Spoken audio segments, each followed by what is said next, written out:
भगवान सिद्धेश्वराच्या श्रीमतीचे श्री विष्णू पांडुरंगाच्या चरणावरून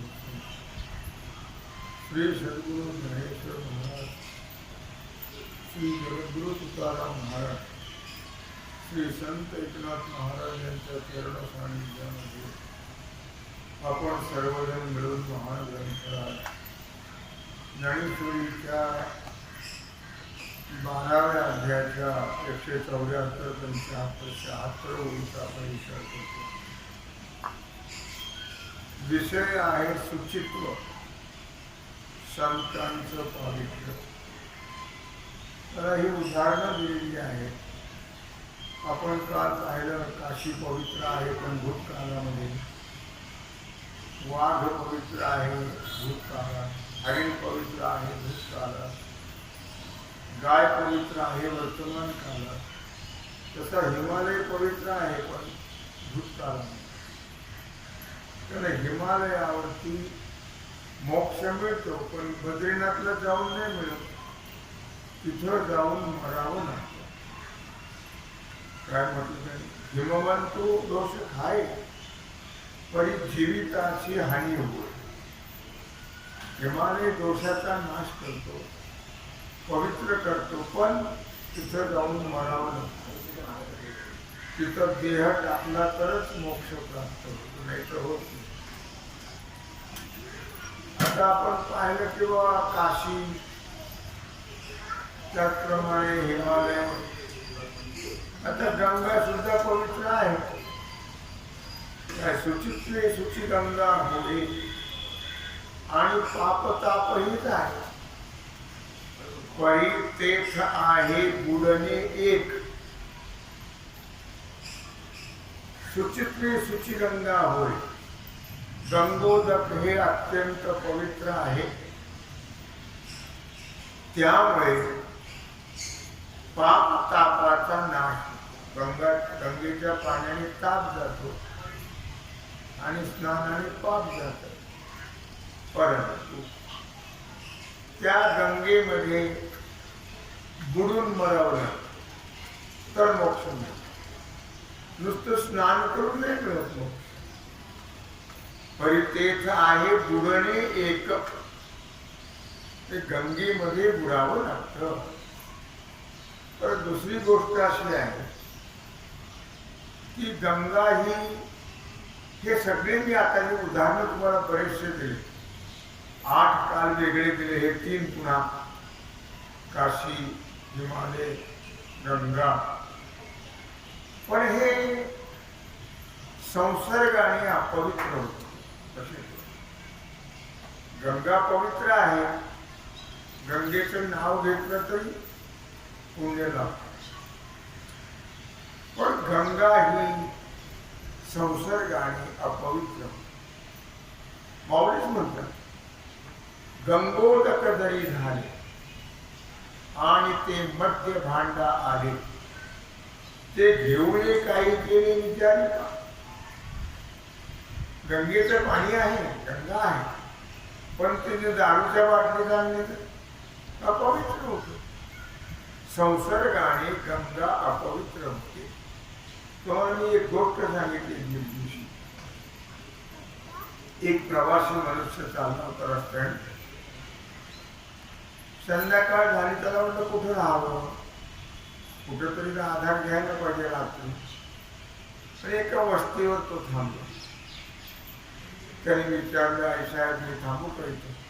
मी सर्व आहे, उशीर झालाय मला, रात्र झाली, मी काही पुढे जाऊ शकत नाही, मला आधार नाही, इथं थांबतो.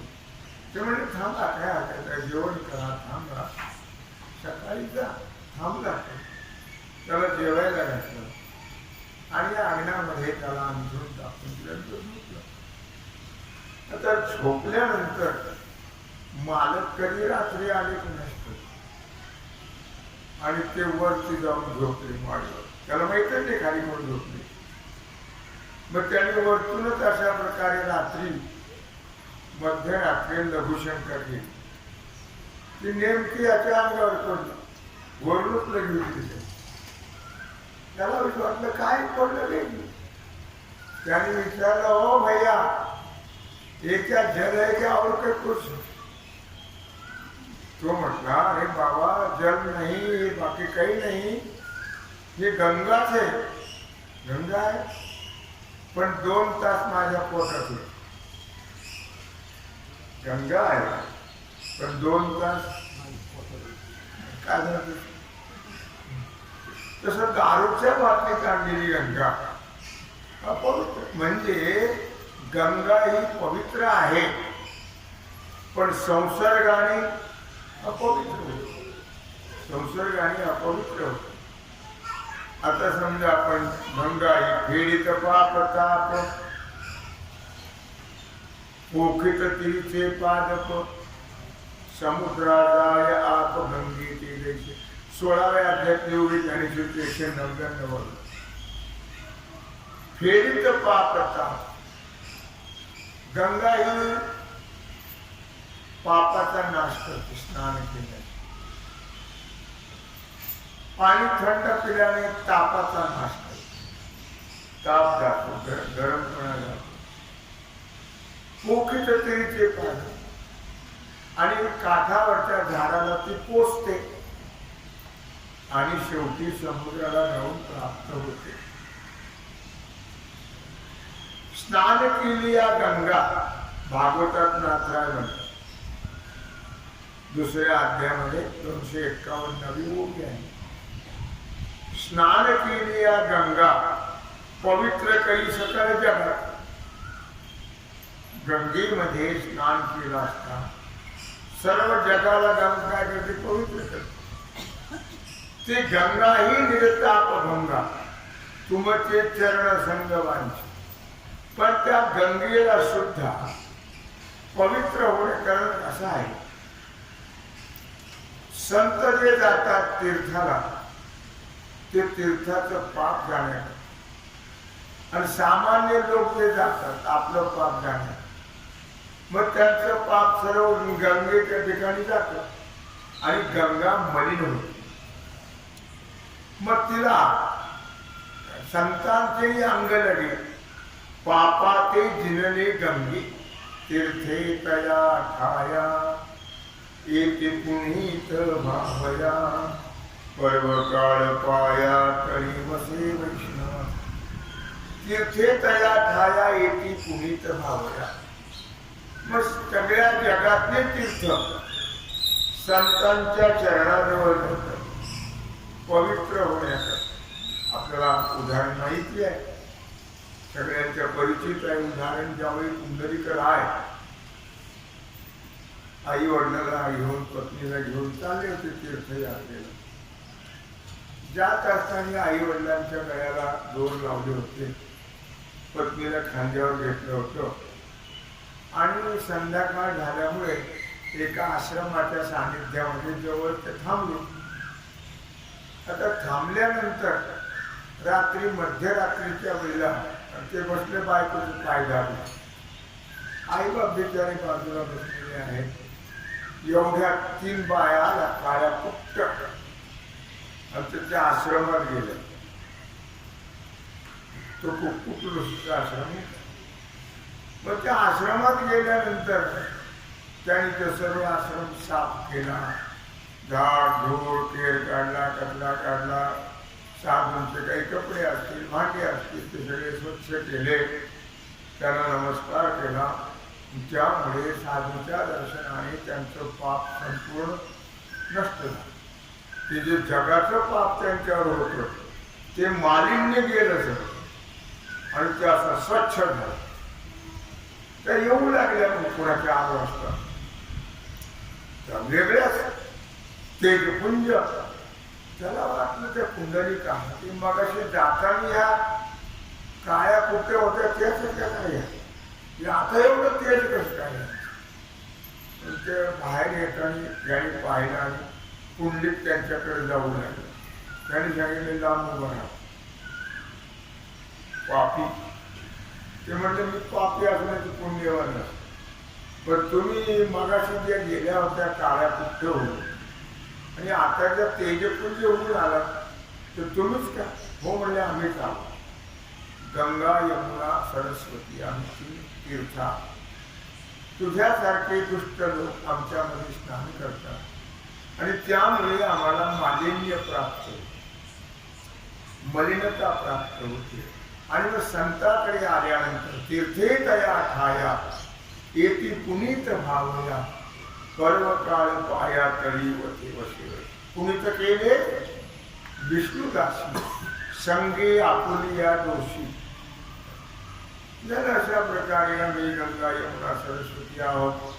संतांच्या दर्शनाने त्यांच्या सेवेनं आमचं दोष नष्ट झाले आणि आम्ही पवित्र. आता म्हणले मी पापी कसा काय. अरे म्हणले ज्याने सर्व जग तुला दाखवलं, ज्या आईनं तुला 9 महिने 9 दिवस गर्भात वाढवलं, ज्या वडिलांनी तुझं पालन पोषण केलं, त्यांच्या वेळेला 2 नव्हते. ते तीर्थापेक्षाही श्रेष्ठ आहे, तीर्थ स्वरूप आहे. आणि बायको कोणाची कोण पितळाचे होऊन तिला खांद्यावर घेऊन चाललास, लाज वाटत नाही तुला. त्याच्या मनावर परिणामच झाला त्या शब्दामध्ये ताकद असते ना. परिणाम झाल्यावर त्या बाईला सांगितलं तुला राहायचं तुला आणि तू जा. मी आता आई वडिलांची सेवा करणार आहे बस असं म्हटलं. ती गेली होती बाया काही थांबली नाही. हे जे बसलं सेवा करीत ते अजून चालू सेवा. युगे 28 देवा वामांगे रखमा शोभा पुंडलिकाची भेटी चरणी वाहे भीमा उद्धरी व्यथा. पुंडलिकाच्या भावार्था गोकुळी होणी झाला येता भक्ती प्रेम भक्ता घ्या घ्या आता म्हणत असते. पुंडलिकाच्या भावार्था अलीकडे काही नवीनच लोक निघाले ते असं मानत नाही की भगवान ज्यांनी गीता उपदेश केला ते पांडुरंग तो भगवान श्रीकृष्ण विटीवर उभा राहिला नाही, तो बुद्ध आहे, गौतम बुद्ध. असे अलीकडचे काही शहाणी म्हणायला लागले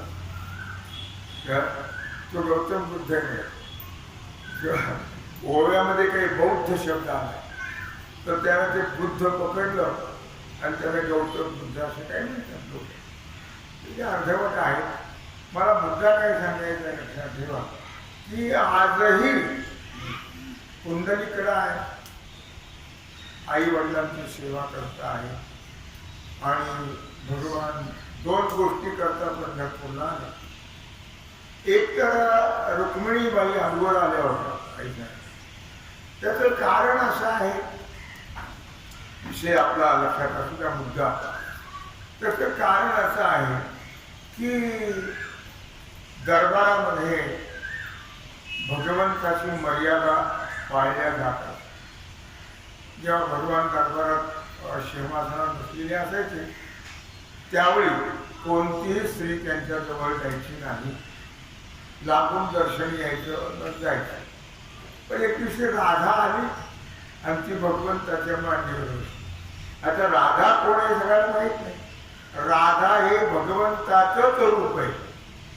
राधा भक्तीचा आनंद लुटण्याकरता भगवान राधेच्या रूपामध्ये आले. राधा आणि भगवान हे दोन नाही आहेत, पण बासाराला कुठं माहिती आहे तर राधा भगवंताच्या मांडीवर बसली. आईसाहेब नियमाप्रमाणे रोजच्या दर्शनाला गेल्या धर्मरामध्ये. बसायला का बसली तरी पण पट्टराणी आहे रुक्मिणी, तिला पाहिलं तरी बाजू लावते मर्यादा पाडायची, तशीच बसून जायची. राग आईसाहेबाला राग, आणि त्या रागाने ज्या निघाल्या वाक्य तो निर्लोभ वृत्ती असते. काही स्त्रियांचे वैराग्य असतात. एवढं मोठं ऐश्वर्य, मुलं बाळ, सुना बाळा, नातू पंतू, सोन्याची द्वारका, त्यांना राग आला जे सगळं सोडलं. अवघड काय सोडलं, किती रागाचं सोडतं काय म्हणा, सगळं सोडून दिलं आणि दंडकारण्यामध्ये त्या चिंताच्या मनात येऊन तपश्चर्या करत बसले. पुन्हा गेल्याच नाही द्वारकेला, इथंच थांबलं. आता भगवंताला कुठं करमत, प्रत्येक अवतारातली धर्मपत्नी आहे, अर्धांगी अर्धशक्ती आहे, तेव्हा भगवंताला काही करमे ना. मग आता दोन गोष्टीचं निमित्त करून भगवान, एक कुंडलिका करता आणि रुक्मिणी मातेला.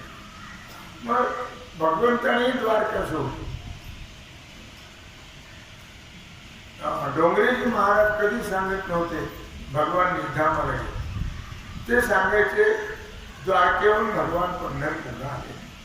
आणि खरं तेच आहे, तो बाण लागला वगैरे ते सगळं ही गोष्ट खरीच असेल, पण भगवान द्वारकेला आणि जेणे गीता उपदेशिली तीही विटेवरी मागवली. मग भगवान निघाले बरोबर. राही सत्यभामा, राधा सत्यभामा, राही म्हणजे राधा, सत्यभामा, गोपाळ, काही गाई गोपाळांचा मेळ असं म्हटलं. गाई गोपाळ घेऊन ही सगळी मंडळी घेऊन बाळ रूपामध्ये भगवान आणि पंढरपूरला आले. आल्यानंतर प्रथमतः त्या चिंचाच्या वनात गेले, रुक्मिणी मातेच्या.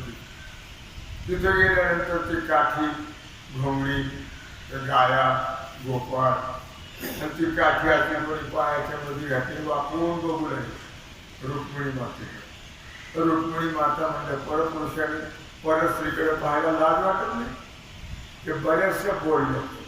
आणि तिथून भगवान जे गेले ते कुंडलिकाकडे सांगितले, बाबा मी तुझ्या भक्ती करता इथं आलो, सांग कुठं उभं राहून. कुंडलिकाने सांगितलं, तुला बोलायला मला वेळ नाही, मला जेव्हा वेळ मिळेल तेव्हा मी बोलेल. अरे पण मी उभं कुठे राहू.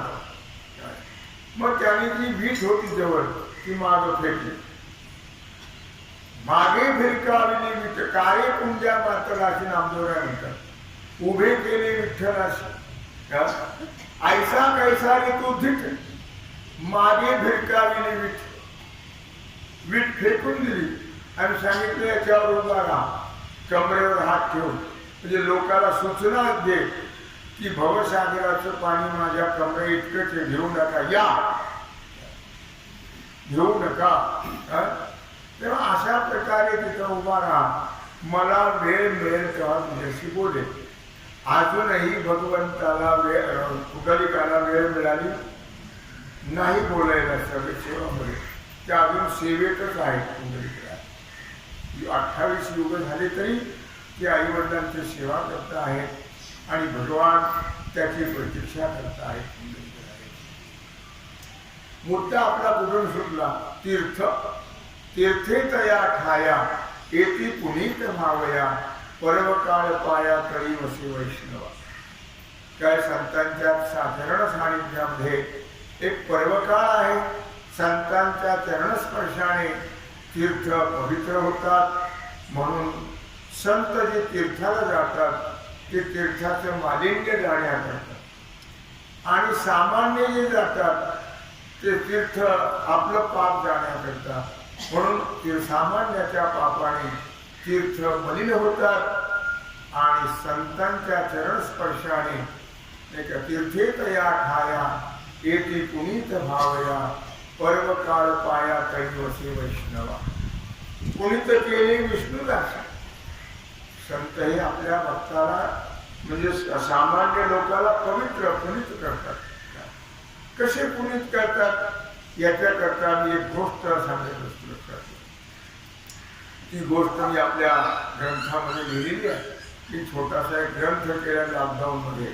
त्याचं नाव आहे नामामृत. ते 8-10 दिवसात तयार होईल. नामामृत त्याच्यामध्ये अशा काही गोष्टी सांगितलेल्या आहेत. नाममहिमा कसा असतो वगैरे त्याच्यावरती सांगितलं असताना तो नाममहिमा सांगत असताना एक दृष्टांत दिला मीराबाई. तो थोडा वेगळ्या पद्धतीने दिलेला आहे.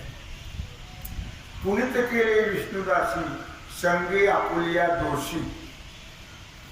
तीर्थ हे संत तीर्थाला पवित्र करतात आणि ती संत सानिध्यामध्ये आलेल्या लोकांना संत पवित्र करतात. संत किती पवित्र आहे शुची या शब्दाचं व्याख्यान झालेलं आहे.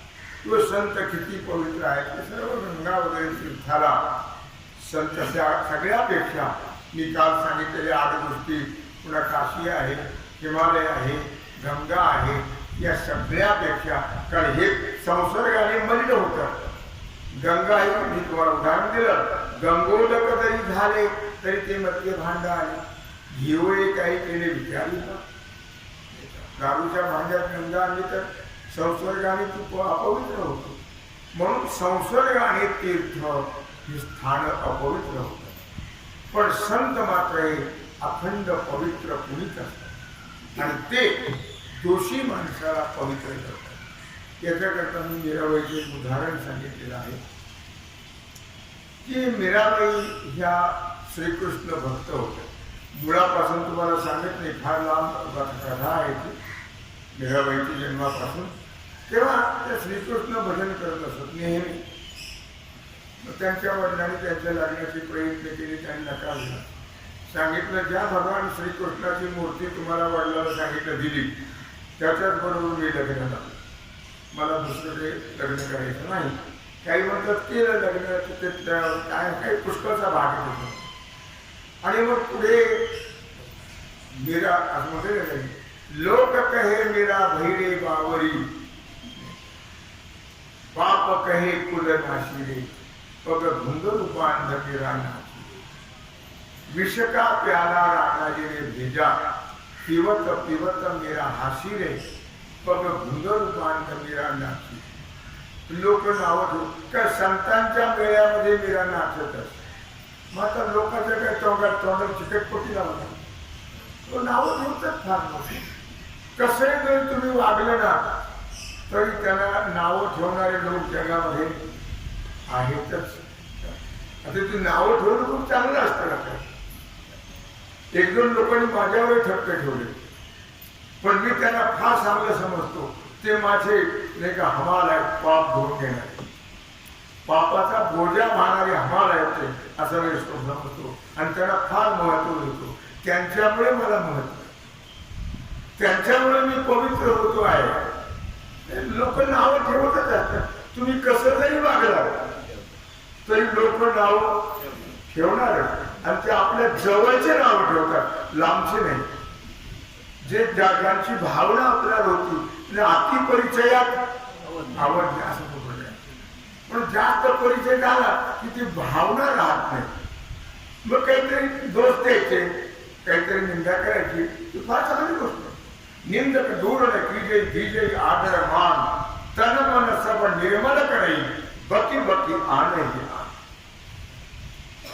निंदकाचे घर असावे देहाची पासोडी शुद्ध केली. मला मुद्दा काय सांगायचा.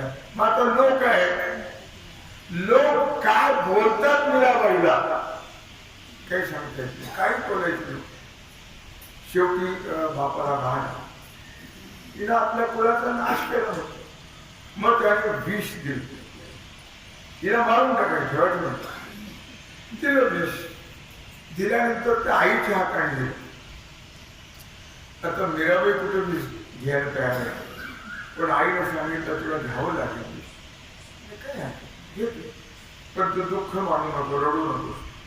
कारण तुमच्या करता माझा देह जर तुमच्या कारणे लागत असेल, तुम्हीच निर्माण केला, तुमच्या कारणे लागत असेल, फार चांगली गोष्ट आहे.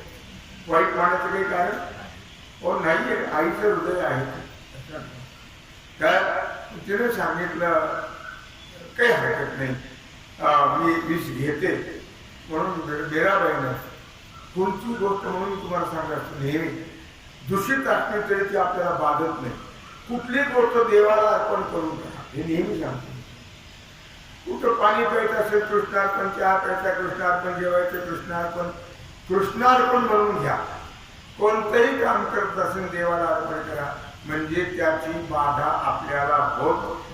हा परिणाम कसा झाला, तिने भगवंताला अर्पण केलं, देवा तुला प्रसाद मी सेवन करते म्हणून पिऊन घेतले. काही झालं नाही, हृदयात कोण होतं, भगवान. ते विष भगवंताने प्राशन केले. दुसऱ्या दिवशी जी मूर्ती होती ती कृष्णाची, ती निळी पिवळी झाली, हिरवी झाली त्या विषयाने. पाहिलं राणीनं, अरे विष मीरा तर चांगलीच आहे, विष तर माझ्या समोर घेतलं आणि मूर्ती तर अशा प्रकारे रंग बदलला. तिला राजाला जाऊन सांगितलं. राजाने येऊन पाहिलं तर मूर्ती निळी काळी झाली आहे.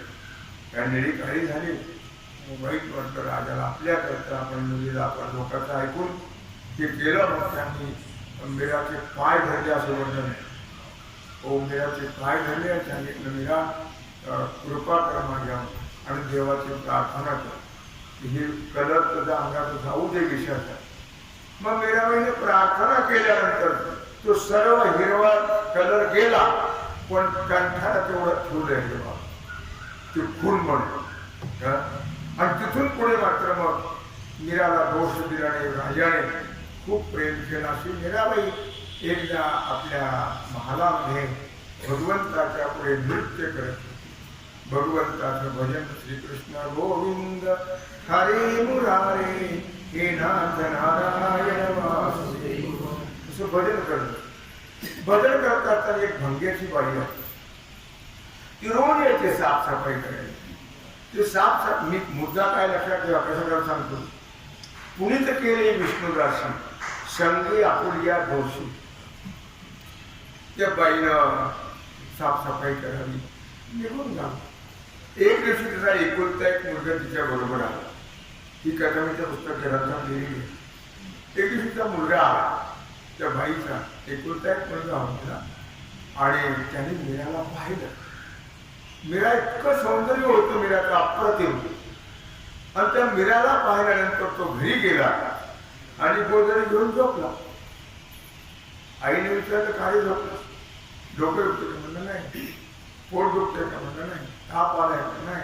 मग का झोपलं, मला उठायचं नाही म्हणून, जेवायचं नाही, पाणी प्यायचं. अरे तुला एकदम काय झालं, जेवायचं नाही, पाणी प्यायचं नाही, झोपूनच राहिलास, काही तर होत नाही. सांगितलं, हे कुठं आहे मुलगा. सांगितलं, मी म्हणशील ते केलंच तू तर मी जेवीन, नाही तर जेवणार. काय म्हणतो, मीरा मला बायको करून ते वाटत तुला म्हणजे बोलाय. आपण कोण, मीरा कोण. जर हे राजाच्या कानावर गेलं तर यदगतवान निवर्तन त्याचा धाम परम. हो, जर या राजाच्या कानावर गेलं तर आपल्या दोघांनाही राजा खलास. तर सांभाळून बोल ना, कोण काय बोलतो वेड्यासाठी. नाही म्हटलं मला जेवायचं.